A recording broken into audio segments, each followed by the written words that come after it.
నేను మీ స్వాతి, ఉస్మానియా యూనివర్సిటీ. మొన్న కవిత గారు మాట్లాడడం జరిగింది. ఏమని అంటే, తెలంగాణ రాష్ట్రంలో కాంగ్రెస్ పార్టీ అధికారంలోకి వచ్చినాక టీఎస్పీసీ చైర్మన్గా డీజీపీ మహేందర్ రెడ్డి గారిని ఏ విధంగా తీసుకున్నారు మీరు అని ఆమె వ్యాఖ్యానించడం జరిగింది. అసలు ఆ దరిద్రాన్ని తెచ్చిపెట్టినటువంటి దరిద్రమే మీ అయ్య కేసీఆర్. వద్దురా నాయన, రిటైర్డ్ అయిపోయినోడిని, మీ సేవలు ఇంకా తెలంగాణ రాష్ట్రానికి అవసరం, మీరు ఇంకా సేవ చేయాలి, మీ సేవలను ఇంకా మేము చూడాలి, ప్రజా వ్యవస్థకి ఇంకా తెలంగాణ ప్రజలకు మీ అవసరం ఎంతైనా ఉంది అని చెప్పి కళ్ళబొల్లి కబుర్లన్నీ చెప్పి ఆయన తీసుకొస్తారు.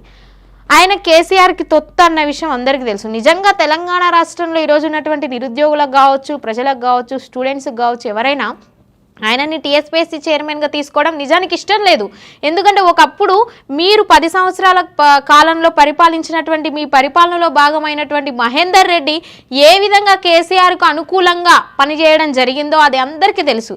ఏ విధంగా కేసీఆర్ ఆయన కాళ్ళ దగ్గర మహేందర్ రెడ్డి గారిని ఉంచుకున్నారో అన్న విషయం కూడా అందరికీ తెలుసు. ఆ విధంగా పనిచేసినటువంటి వ్యక్తిని తీసుకొచ్చి మళ్ళీ టీఎస్పీఎస్సీ చైర్మన్గా చేయడం అనేది కాంగ్రెస్ పార్టీ ఏ విధంగా చేసిందో తెలియదు. కానీ నిజంగా ఆ నిర్ణయానికి ఈరోజు నిరుద్యోగులు ఏ విధంగా కూడా సంతృప్తిగా లేరు. DGP Mahender Reddy TSPSC chairman, దాదాపు 16 పేపర్లు లీక్ అయినటువంటి టీఎస్పీఎస్సీ చైర్మన్గా ఉన్న జనార్దన్ రెడ్డిని తీసి పక్కనేసి కనీసం ఆయన మీద ఎలాంటి యాక్షన్ తీసుకోకుండా ఇంకా ఆయనకు ఫేర్వెల్ పార్టీలు, వీడ్కోల్ సమావేశాలు పెట్టి పంపిరు. ఎట్లా సార్ ఇది? నిరుద్యోగులంతా చిన్న చూపుగా కనిపిస్తూ ఉన్నారా? నిరుద్యోగులంతా చిన్న చూపు చూస్తూ ఉన్నారా మీరు? ఆయనను అట్లా చేసిరు, తీసుకొచ్చి దొంగలకే తాళం ఇచ్చినట్టు మళ్ళా నువ్వు డీజీపీ మహేందర్ రెడ్డిని టీఎస్పీఎస్సీ చైర్మన్ చేసిరని అడగాల్సినటువంటి బాధ్యత మాకుంటుందమ్మా. వాళ్ళు చేసిరని అంటే మరి ఆ క్వశ్చన్ నువ్వు మీ అయ్యని ఎందుకు అడగలేదు? రిటైర్డ్ అయిపోయినటువంటి డీజీపీ మహేందర్ రెడ్డి అవినీతి పరుడు అని తెలిసి కూడా ఎందుకు నాయన మరి 10 సంవత్సరాల కాలం నువ్వు ప్రజల మీద వీళ్ళని రుద్దుతా ఉన్నావు, ఇంకా ప్రజలను ఎందుకు ఇట్లా చేస్తూ ఉన్నావు, విద్యార్థులను ఏం చేయదలుచుకున్నావు అనేటువంటి ప్రశ్న నువ్వు ఇంటికి పోయి మీ అయ్యని అడిగినాక ఆయన చెప్పినటువంటి సమాధానాన్ని తీసుకొని వచ్చి నువ్వు ప్రెస్ మీట్ పెట్టు. అప్పుడు నీకు అధికార పార్టీలో ఉన్న కాంగ్రెస్ పార్టీ అయినా కావచ్చు, నిరుద్యోగులు కావచ్చు, ఉద్యోగులు కావచ్చు, ఎవరైనా నీకు సమాధానం చెప్తారు. నిజానికి నేను చెప్పినట్టు తెలంగాణ రాష్ట్రంలో ఏ ఒక్కరికి కూడా ఆయన టీఎస్పీఎస్సీ చైర్మన్ చేయడం ఇష్టం లేదు. అయినప్పటికీ ఆ ప్రశ్న వేసే అర్హత నీకు లేదు, మీ ప్రభుత్వానికి లేదు, మీకు లేదు. ఎందుకంటే తెచ్చి రుద్దినటువంటి దరిద్రం, ఆ దరిద్రాన్ని తెచ్చి తెలంగాణ ప్రజల మీద రుద్దింది మొత్తం మీరే, తీసుకొచ్చి ఉంచింది కూడా మీరే. ఆయనని ఈరోజు తీసుకొచ్చి అక్కడ ఉంచి ఇంకా తెలియని విషయాలు ఏవైతే ఉన్నాయో, ఏ విధంగా లోపల ఏం జరుగుతుందో ఆయన టీఎస్పీఎస్సీ చైర్మన్ చేయడానికి కారణం కూడా మీరేమో అన్న డౌట్ కూడా మాకు వస్తూ ఉంది. ఈరోజు ఇంత చేసినటువంటి కేసీఆర్ని అడగడం లేదు. నువ్వు పూలే విగ్రహం అన్నట్టు 10 సంవత్సరాల కాలంలో నేను మా అయ్యని అడగలేదు, మా అయ్య పెట్టలేదు అన్నట్టు నువ్వు 10 సంవత్సరాల కాలంలో డీజీపీ మహేందర్ రెడ్డిని ఎందుకు ఉంచినావు ఆయన నువ్వు అడగలేదు, ఆయన చెప్పలేదంటవా? ఈ విషయం కూడా ఇక ఆయన అడగవు. ఎందుకు అడుగుతావు?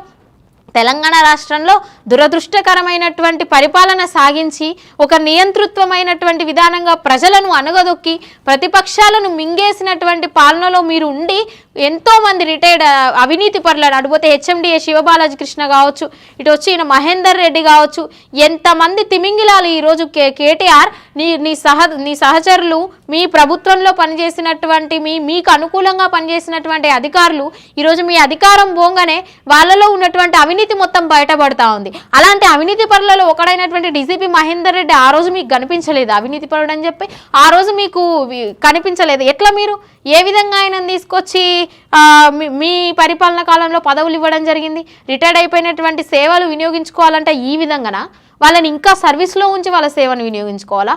ఒక పరిపాలనా శాఖలో వాళ్ళ సేవలను వినియోగించుకోవడానికి అనేక రకమైనటువంటి కోణాలు ఉంటాయి. అది ఏ విధంగా? ప్రత్యక్షంగా కావచ్చు, పరోక్షంగా కావచ్చు. రిటైర్డ్ అయిపోయినటువంటి అధికారులను ప్రత్యక్షంగా వాళ్ళ సేవలను వినియోగించుకోవడానికి వీల్లేదు. అటు వస్తే రాజ్యాంగం ప్రకారం కావచ్చు, ఇచ్చినటువంటి విధానాల ప్రకారం కావచ్చు, వాళ్ళ సేవలను పరోక్షంగా వినియోగించుకోవడానికి అవకాశం ఉంటుంది. అట్లా కాదనుకొని ఇక్కడ నిరుద్యోగమే ఎక్కువైపోతుంది. ఈరోజు భారతదేశంలో కావచ్చు, తెలంగాణ రాష్ట్రమే కావచ్చు, ఎందులో చూసినా కూడా నిరుద్యోగం అనేది పెను సవాలుగా మారుతూ ఉంది. అలాంటి పరిస్థితి ఉన్నటువంటి టైంలో కూడా, ఆ సందర్భంలో కూడా నువ్వు వాళ్ళ ప్లేస్లో నిరుద్యోగులు ఎంతోమంది ఉన్నారని తెలిసి కూడా మొన్న దాదాపు చూసుకుంటే అన్ని శాఖలలో కలిపి 1049 మంది రిటైర్డ్ అధికారులను, రిటైర్డ్ ఆఫీసర్లకు నువ్వు కొన్ని కోట్ల జీతాలు ఇచ్చుకుంటూ వాళ్ళని నడిపించినావు. ఎందుకంటే మీకు అనుకూలంగా పనిచేసిరు కాబట్టి. మరి ఈ ప్రశ్న ఎవరిని అడగాలమ్మా? కవితమ్మను రోజుకొక లైమ్ లైట్ ముచ్చట తెస్తావు, అది పెద్ద ఇదిగా నువ్వు మీడియాలో కనిపించాలని నువ్వు తప్ప ఎవడు కాంగ్రెస్ పార్టీని విమర్శించలేరు, నువ్వు తప్ప ఎవరు వాళ్ళకి సమాధానం చెప్పలేరు అనే విధంగా ప్రజలను మభ్యపెట్టాలని ట్రై చేస్తాను. జాగృతి అని జాగృతిని ఎత్తుకున్నావు. పూలే విగ్రహం అని విగ్రహాన్ని అసెంబ్లీలో సుత్తి లేకుండా పెడతారా మీరు, స్ట్రేట్గా చెప్పండి అని అక్కడ అడిగినావు. పెద్ద కంచె ఐలయ్య లాంటి ఎంతో మేధావులకు కూడా ఫోన్ చేసి మేము సభ పెడతా ఉన్నాం, విగ్రహం పెట్టారా మీరు తప్పకుండా రావాలి అని మీరు వాళ్ళతో మాట్లాడడం ఎంత దురదృష్టకరమైనటువంటి విషయం అంటే, ఒక చరిత్ర మీద అవగాహన లేనటువంటి వ్యక్తులు, ఒక సంస్కృతి మీద గౌరవం లేనటువంటి వ్యక్తులు, తెలంగాణ రాష్ట్రాన్ని మీ సొంత ప్రయోజనాల కోసం వాడుకునేటువంటి ఈరోజు మీరు తీసుకొచ్చి తెలంగాణ రాష్ట్రంలో ఉన్నటువంటి ప్రజల మీద, నిరుద్యోగుల మీద, స్టూడెంట్స్ మీద రుద్దినటువంటి ఎన్నో అంశాలు కూడా ఈరోజు బయటపడతా ఉన్నాయి. అందులో ఒక అంశమే డీజీపీ మహేందర్ రెడ్డి గారిని తీసుకొచ్చింది కేసీఆర్ గారు. అవి మనకు అన్ని వీడియోలు ఉన్నాయి, సాక్ష్యాలు ఉన్నాయి, అంత ప్రజల ముందు జరిగినటువంటి విషయమే. ఇందులో ఎవరో చెప్తున్నారు, ఇంకెవరో వినాలి, ఇదేదో అబద్ధం అనేటువంటి విషయం కూడా కాదు. ఇదంతా తెలిసి అడగాల్సిన వాళ్ళని అడగకుండా ఈరోజు కాంగ్రెస్ పార్టీ వాళ్ళ దగ్గరికి పోయి, అధికారంలో సరే కాంగ్రెస్ కాకపోయినా అధికార పార్టీకి ఏ పార్టీ ఉన్నా కూడా ఆడిపోయి మీరు డీజీపీ మహేందర్ రెడ్డిని టీఎస్పీఎస్సీ చైర్మన్గా ఎందుకు తీసుకున్నారు అనేటువంటి అర్హత నీకుందా? ఫస్ట్ నీకుందా? నువ్వు చేసినటువంటి విధానం ఏంటిది? నువ్వు ఒక లిక్కర్ స్కామ్లో ఇరుక్కున్నటువంటి వ్యక్తివి. నువ్వు చేసిందే అంత అవినీతి. మీ ప్రభుత్వంలో మీ కుటుంబం చేసినంత అవినీతి ఇంకొక పాలనలో ఇంకా ఏ కుటుంబం కూడా, ఏ శాసనసభ్యులు కావచ్చు, ఏ ముఖ్యమంత్రి కూడా ఇంతవరకు చేయలేదు, చరిత్ర లేదు.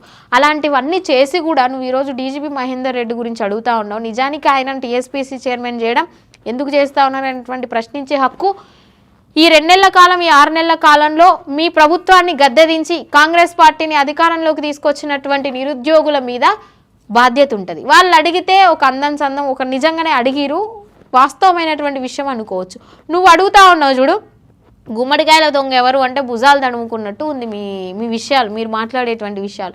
మీ కేటీఆర్ ఏమో రోడ్ల మీద పోయి కూర్చొని వీడియోల ముందు ఫోజులు ఇస్తూ ఉంటాడు. మీరు చేసినటువంటి పనులే ఏది, సర్పంచ్లకు నిధులు ఎందుకు ఇయ్యరు అనేటువంటి విషయం ఆయన స్టేజ్లో ఎక్కి మాట్లాడుతూ ఉంటాడు.